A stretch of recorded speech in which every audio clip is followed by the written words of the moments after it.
আজ আমরা বিশেষ করে জাঙ্ক ফুডে এত বেশি আক্রান্ত, মানে জাঙ্ক ফুডের নেশা এত বেশি আক্রান্ত আমরা, যে আমাদের কাছে এখন বার্গার, পিৎজা, তারপরে সমুচা, চানাচুর, তারপরে যা আছে এগুলো আমাদের সবচেয়ে প্রিয়। আমাদের পোলাপানের কাছে সবচেয়ে প্রিয়। পোলাপান এখন কাঁঠাল খাইতে চায় না, আম খেতে চায় না, বার্গার খেতে চায়। রুচি কি ভালো হয়েছে না নষ্ট হয়েছে? নষ্ট হয়ে গেছে। সে মনে করতেছে সে স্মার্ট হয়েছে। অনেক বাবা মা আবার গর্ব করে বলে, না না আমটা আমি সব খায় না, আমার বাচ্চা বার্গার খায়, মানে ওনার বাচ্চা অনেক স্মার্ট আর কি। ওনার বাচ্চা যে অসুস্থ, ওই বাচ্চার যে সোদবোধ নাই, সেন্স নাই, এটা উনি বুঝেনি না, যে ফুড ভ্যালু বিবেচনা করতে পারে না, কোন খাবার তার জন্য ভালো সেটা বুঝতেছে না, খেয়ে ধ্বংস হচ্ছে আর গ্যাস্ট্রিকের ওষুধ খাচ্ছে। আর আমরা একের পর এক ধ্বংস হচ্ছি। আমাদের খাদ্য শেষ হয়ে যাচ্ছে, পুরা সাপ্লাই চেইন পুরাটাই বরবাদ হয়ে গেছে। আজকেই দেখতেছিলাম যে আমাদের দেশে প্রতি বছর শুধু কেমিক্যাল আমদানি করা হয় $6 বিলিয়ন, 72 থেকে 75 হাজার কোটি টাকার, 72 থেকে 75 হাজার কোটি টাকার কেমিক্যাল বাংলাদেশে প্রতি বছর আমদানি করা হয়। এবং ডেইলি স্টার বলতেছে এটা প্রতি বছর ইয়ারলি 10 থেকে 15% বাড়তেছে। অর্থাৎ এটা অচিরেই 6 থেকে 8 বিলিয়ন US ডলারের দিকে চলে যাচ্ছে। এই কেমিক্যাল এনে আমরা খেতে দিচ্ছি। এটা শুধু খেতেই ব্যবহার হয় তা না, এটা টেক্সটাইলে ব্যবহার হয়, বিভিন্ন ক্ষেত্রে ব্যবহার হয়। কিন্তু বিশেষ করে আমাদের খেতে খামারে যে কীটনাশক দেওয়া হয়, কৃষকরা এখন 15 বার 17 বার থেকে কেউ কেউ 20-30 বার পর্যন্ত আপনার কীটনাশক স্প্রে করে। মাটিতে যে পরিমাণ আমরা আপনার কি বলে এটাকে, এই কেমিক্যাল আমরা যে পরিমাণ দিচ্ছি, তাতে শুধু মাটি শেষ হচ্ছে না, যে পানি আমাদের আছে সমাজে, মাটির নিচে পানি সব সহ শেষ হয়ে যাচ্ছে। ঘরে ঘরে ক্যান্সারের রোগী আগে তো ছিল না। আমাদের ফ্যামিলিতে আমার বাপ চাচাদের কথা যদি বলি, আমার বাবা ক্যান্সারে মারা গেছে, চাচারা অনেকজন ক্যান্সারে মারা গেছে। একটা ফ্যামিলিতে কয়েকজন, পুরো গ্রামে গেলে কয়েকজন ক্যান্সার রোগী এসে দাঁড়ায় সহযোগিতার জন্য। ঘরে ঘরে ক্যান্সার হয়ে গেছে। ঢাকার বাইরে, শহরে, গ্রামে, সব জায়গায় হার্টের রোগী এত বাড়া বাড়ছে। তারপরে আপনার কি বলে এটাকে, কিডনির পেশেন্ট এত বাড়া বাড়ছে যে আমার এক ডাক্তার পরিচিত, কিডনি ডাক্তার, উনি বললেন যে ভাই, আমাদের বাংলাদেশে যতগুলো কিডনি ডায়ালিসিস মেশিন আছে কোনোটারই স্লট খালি নেই, স্লট খুব কম মেশিনের খালি থাকে। এই পরিমাণ পেশেন্ট দিন দিন বাড়তেছে। তো এই বিষয়গুলো দেখার যেন কোনো লোক নাই। গোটা দেশের সমস্ত মাটি, পানি সবগুলোকে বিষাক্ত করে, ধ্বংস করে, সে বিষয়ে আমরা নিজেদেরকে শেষ করে ফেলবো। এই জন্য যেন আমরা সবাই ঐক্যবদ্ধ হয়েছি। আল্লাহ রাব্বুল আলামিন আমাদের জন্য যা হালাল রেখেছেন, হালাল খাবার আল্লাহ আমাদেরকে খেতে বলেছেন, সেই সাথে আল্লাহ তাআলা আমাদেরকে একটা নির্দেশ করেছেন, সেটা হলো হালাল এর পাশাপাশি যেন আমরা তয়্যিব খাবার গ্রহণ করি। অনেক মুফাসসিরগণ বলেছেন তয়্যিব সাধারণ হালালকেই তয়্যিব বলা হয়েছে। তবে ইমাম কুরতুবী রহমতুল্লাহি আলাইহি, ইমাম ইবনে কাসির রাহিমাহুল্লাহ তার তাফসিরে, এবং ইমাম ইবনে আশুর আত-তাহরির ওয়াত তানভীর নামক তার এই কোরআন কেন্দ্রিক তার এই কালজয়ী গ্রন্থে এই উভয় ইমাম, এই সকল ইমামগণ, আরও অনেক ইমামগণ লিখেছেন যে তয়্যিবের ব্যাখ্যা হলো মা লা ইয়াদুররুহু ফিদ দুনিয়া ওয়াল আখিরাহ, যেই খাবার মানুষের দুনিয়াও ক্ষতির কারণ হয় না, আখিরাতেও ক্ষতির কারণ হবে না। তাহলে হালালও হবে, আবার হেলদিও হবে। এই খাবার আল্লাহ আমাদেরকে খেতে নির্দেশ করেছেন। অতএব আপনি একজন কুকিং অ্যান্ড ক্যাটারিং ম্যানেজমেন্ট কোর্সের স্টুডেন্ট হিসাবে আমি আপনাকে বলবো, আল্লাহ আপনাকে যখন তৌফিক দিবেন, আপনি রান্নাবাড়া করবেন, মানুষের খাবারের ব্যবস্থা করবেন, লক্ষ্য রাখবেন খাবারটা যেন স্বাস্থ্যসম্মত হয়, পরিচ্ছন্ন হয়, মানুষ দেখেন আপনি কি করেন। মানুষ যখন আপনি কিচেনে রান্না করেন তখন সবাই প্রতিটা মুহূর্তকে দেখতে পায় না। আল্লাহর ভয়টা তখন গুরুত্বপূর্ণ একটা ব্যাপার, যে আমি আল্লাহর ভয় যদি থাকে তাহলে সেটাকে পরিচ্ছন্ন করছি কিনা, পরিষ্কার করছি কিনা, স্বাস্থ্যসম্মত রাখছি কিনা, অস্বাস্থ্যকর কিছু দিচ্ছি কিনা, এটা গুরুত্বপূর্ণ। অস্বাস্থ্যকর কিছু যদি আমরা খাই তাহলে আমরা ক্ষতিগ্রস্ত হব। আল মুমিনুল কওয়ি আহাব্বু ইলাল্লাহি মিনাল মুমিনিদ যায়িফ, নবী সাল্লাল্লাহু আলাইহি ওয়াসাল্লাম বলেছেন, সবল মুমিন আল্লাহর কাছে দুর্বল মুমিনের চাইতে বেশি প্রিয়। খায়রুন ওয়া আহাব, দুর্বল মুমিনের চাইতে সবল মুমিন শ্রেষ্ঠ এবং প্রিয় বেশি আল্লাহর কাছে। এখানে ঈমানের দিক থেকে সবল হওয়া যেমন আপনার লক্ষণীয় এবং উদ্দেশ্য, ঠিক একইভাবে শারীরিকভাবেও সমর্থবান থাকা উদ্দেশ্য। কারণ শারীরিকভাবে সমর্থন না হলে তো আমি দাঁড়িয়ে নামাজ পড়তে পারবো না, সঠিকভাবে রুকু সিজদা করতে পারবো না। হ্যাঁ, কেউ যদি নিজের কোনো ত্রুটি ছাড়াই আল্লাহ প্রদত্ত রোগ, আল্লাহ তাকে একটা অসুখ দিয়ে রেখেছেন, তার কথা ভিন্ন। সে আল্লাহর কাছে অপ্রিয় হওয়ার কোনো কারণ নেই, বরং সবর করার কারণে সে বহু সবল মানুষের যদি বেশি প্রিয় হতে পারে আল্লাহর কাছে, সেটা ভিন্ন বিষয়। কিন্তু আমি উল্টাপাল্টা খাইলাম, খেয়ে অসুস্থ হয়ে গেলাম, ডায়াবেটিস বানালাম, বিভিন্ন রোগ আমার তৈরি হয়ে গেল, তো এটার জন্য আমি আল্লাহর কাছে অপ্রিয় থাকবো। কারণ আল্লাহ তাআলা ফিজিক্যালি আনফিট মানুষের তুলনায় যে ব্যক্তি সুস্থ সবল থাকার জন্য সচেষ্ট ছিল, প্রয়োজনীয় উদ্যোগ নিয়েছে এবং ফিট থেকেছে, সে আল্লাহর কাছে বেশি প্রিয়। কারণ তার ফিটনেস ইবাদতের জন্য কাজে লাগবে, তার ফিটনেস জিহাদের জন্য কাজে লাগবে। সো একজন ইমানদার সবল, সুস্থ, ফিট থাকার চেষ্টা করতে হবে।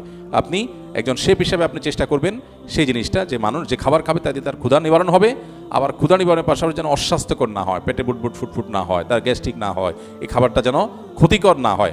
আখিরাতে ক্ষতিকর হবে যদি হারাম হয়, আর দুনিয়াতে ক্ষতিকর হবে যদি অস্বাস্থ্যকর হয়।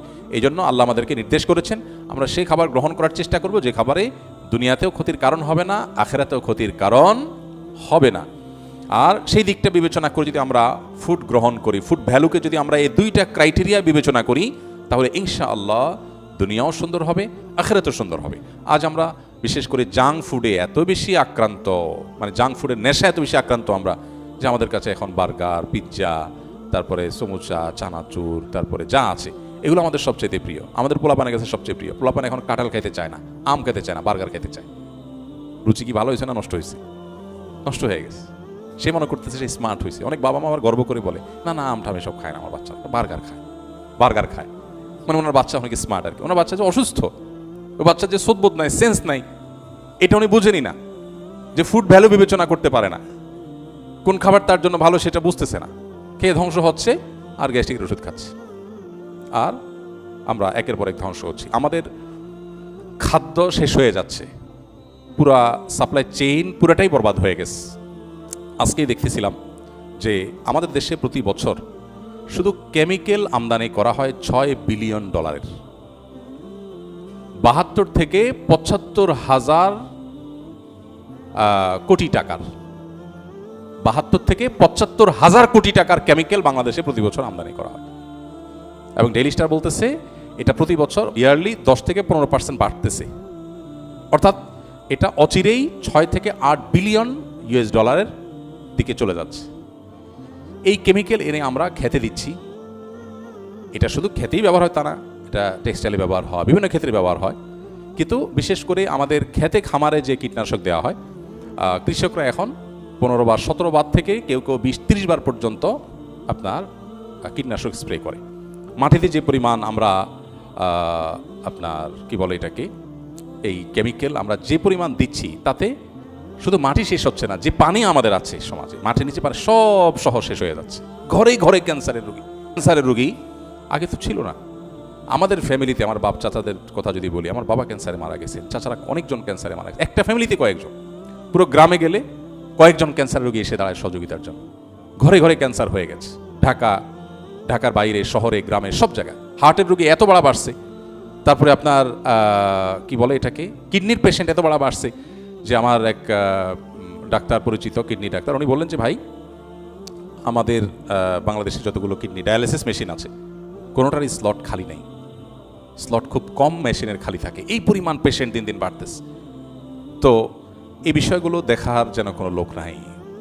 গোটা দেশের সমস্ত মাটি পানি সবগুলোকে বিষাক্ত করে ধ্বংস করে সে বিষে আমরা নিজেদেরকে শেষ করে ফেলবো। এই জন্য যেন আমরা সবাই ঐক্যবদ্ধ হয়েছি। আল্লাহ তাআলা আমাদেরকে হেফাজত করুন। আল্লাহর সৃষ্টি এবং প্রকৃতিকে ধ্বংস করার এই নীল নকশা, এটা বিরুদ্ধে আমাদের প্রত্যেকটা মানুষের কাজ করা দরকার, দাঁড়ানো দরকার। এই জন্য আপনি একজন শেফ হিসাবে যেহেতু নাসিহা চেয়েছেন, আপনার প্রতি নাসিহা হলো মানুষকে স্বাস্থ্যসম্মত, নিরাপদ, ভালো খাবার খাওয়ানোর চেষ্টা করবেন, যেটা তার দুনিয়া আখিরাত উভয়টাকে ভালো করবে। এটা যদি করেন তাহলে তার রুহানিয়াত, তার ইমানের শক্তি বৃদ্ধি পাবে, আবার শারীরিক শক্তিও বৃদ্ধি পাবে। ভেজাল যখন খাবে, যত বেশি ভেজাল খাবে, মানসিকভাবে সে ভেজাল মানসিকতার ধারক হয়ে উঠবে। আর যত বেশি পিওর খাবে, যত বেশি ভালো খাবে, সেটারও একটা পজিটিভ প্রভাব তার মধ্যে পড়বে, হালাল হওয়ার পাশাপাশি নির্ভেজাল হওয়া। আল্লাহ আমাদেরকে তৌফিক দান করুন। আমি সাধারণত ইমাম যখন গোপনে সূরা ফাতিহা পড়েন, আমিও তখন সূরা ফাতিহা তেলাওয়াত করি, কিন্তু কোনো কোনো ইমামের পেছনে 3 বা 4 আয়াতের বেশি দ্রুত চেষ্টা করার পরও পড়তে পারি না। কিছু ইমাম সাহেব যোহর ও আসরের 4 রাকাত নামাজ মাত্র 4-5 মিনিটে শেষ করেন, কিভাবে সম্ভব? আমি মনে করি তারা উচ্চারণ সহ তেলাওয়াত করেন না, তেলাওয়াত করে থাকেন মনে মনে। হয়তো ইমাম সাহেবদের এ ব্যাপারে তাদের উদ্দেশ্যে কিছু বলেন। ভাই, এটা আপনার ভুল ধারণা হতে পারে। ইমাম সাহেবের গতি আর আপনার গতিতে এক না। আপনি যে গতিতে তেলাওয়াত করতে পারেন, ইমাম সাহেবের গতি তার চাইতে অনেক বেশি। ইমাম সাহেবের অনেক গতিতে তেলাওয়াত প্রশংসনীয় না, সেটা ঠিক আছে, কিন্তু আপনি যে ধারণা করতেছেন, দেখেন শয়তান মানুষকে নেক্সরতে খুব ধোঁকা দেয় যে আমি খুব সুন্দর করে তেলাওয়াত করি, এটা কমবখতে এত তাড়াতাড়ি তেলাওয়াত করে, তাহলে আমার ভালো কাজটা বরবাদ হয়ে গেল। কারণ আমি একজনের প্রতি কুধারণা করলাম, হতে পারে তিনি যেতে হাফেজ মানুষ, আলেম মানুষ, তার স্পিড, তিনি সূরা ফাতিহা জীবনে যতবার পড়ছে আমি তো এতবার পড়ি নাই, তার স্পিড তো অনেক বেশি। একজন কেশিয়ার যত দ্রুত টাকা গুনতে পারে, আমি তো এত দ্রুত টাকা গুনতে পারবো না। এর মানে কি আমি বলবো যে না বেটা মানে আন্দাজ টানতেছে? আমি কি বলবো আরে ভাই সে আমার সাথে এক্সপার্ট, সেজন্য সে বেশি করতেছে? নামাজের ক্ষেত্রে অবশ্য টাকা গোনার মতো, টাকা গোনা যত দ্রুত গণে তত বেশি প্রশংসার জিনিস হলেও নামাজে যত দ্রুত হয় তত প্রশংসনীয় নয়। সব কিছুতে গতি ভালো নয়, বরং নামাজের মধ্যে যত ধীরস্থিরতা হবে, যত আস্তে আস্তে হবে তত বেশি প্রশংসনীয়। এই জন্য ইমাম সাহেবের পরে আপনার কুধারণা রাখা উচিত না। আর 4-5 মিনিটের ভিতরে ফরজ নামাজ পড়া সম্ভব, সকল ফরজ আদায় করে ফরজ আদায় হয়ে যাবে, যদিও সেটা প্রশংসনীয় নয়। প্রশংসনীয় হলো কি করা? খুব ধীরে ধীরে, খুব সময় নিয়ে, খুব মহব্বতের সাথে আদায় করা। তবে হ্যাঁ, ইমামতি যখন করবে মানুষ, নবী সাল্লাল্লাহু আলাইহি ওয়াসাল্লামের নির্দেশনা হলো সল্লি মাআহুম সলাতা আদআফিহিম, সবচেয়ে দুর্বল মানুষটার কথা চিন্তা করে নামাজ পড়াতে হবে। সাহাবীদের মধ্যে একবার এক সাহাবীকে রাসূল আকরাম সাল্লাল্লাহু আলাইহি ওয়াসাল্লাম ইমাম হিসেবে নিযুক্ত করেছেন। উনি লম্বা লম্বা কেরাত ধরেন, এত লম্বা সময় ধরে নামাজ পড়েন যে মুসল্লিদের মুক্তাদিদের অবস্থা খারাপ। তারা এসে নালিশ করেছেন রাসূল আকরাম সাল্লাল্লাহু আলাইহি ওয়াসাল্লামকে, ইয়া রাসূলুল্লাহ আপনি অমুককে ইমাম দিয়েছেন, তার নামাজ এত লম্বা আমাদের অসুবিধা হয়ে যায়। তখন নবী সাল্লাল্লাহু আলাইহি ওয়াসাল্লাম তাকে ডেকে নিষেধ করেছেন, না এত লম্বা নামাজ পড়াবে না যেটা মুসল্লিদের মুক্তাদিদের কষ্ট হয়। এখন এই কষ্টের ডেফিনেশন কি আর লম্বার ডেফিনেশন কি, এটা আলোচনার বিষয়। আজকাল এমন অবস্থা হয়েছে যে আমাদের এই মসজিদের কথা শুনি যে মাঝে মধ্যে ইমামকে পেছনতে মুক্তাদিরা কেউ কেউ বলে ভাই সূরা ইখলাস দিয়ে নামাজ পড়বেন। আমার কাছে খবর আসছে যে ইমামকে কেউ কেউ বলে ভাই কুল আল্লাহ সূরা দিয়ে নামাজ পড়বেন, কি করেন এত লম্বা সূরা দিয়ে পড়েন? তো এটা তো অসুস্থ হয়ে গেছি আমরা। সেজন্য আল্লাহ আমাদের ইমামদেরকে হেদায়েত দান করুক এবং মুক্তাদিদেরকে আল্লাহ তাআলা হেদায়েত দান করুক। নামাজের মধ্যে যে সময়টা ব্যয় করবো এটা আমাদের কাজে লাগবে, এটাই আখিরাতে আমাদের নামাজকে সুন্দর করবে, আল্লাহর কাছে আমরা প্রিয় পাত্র হব।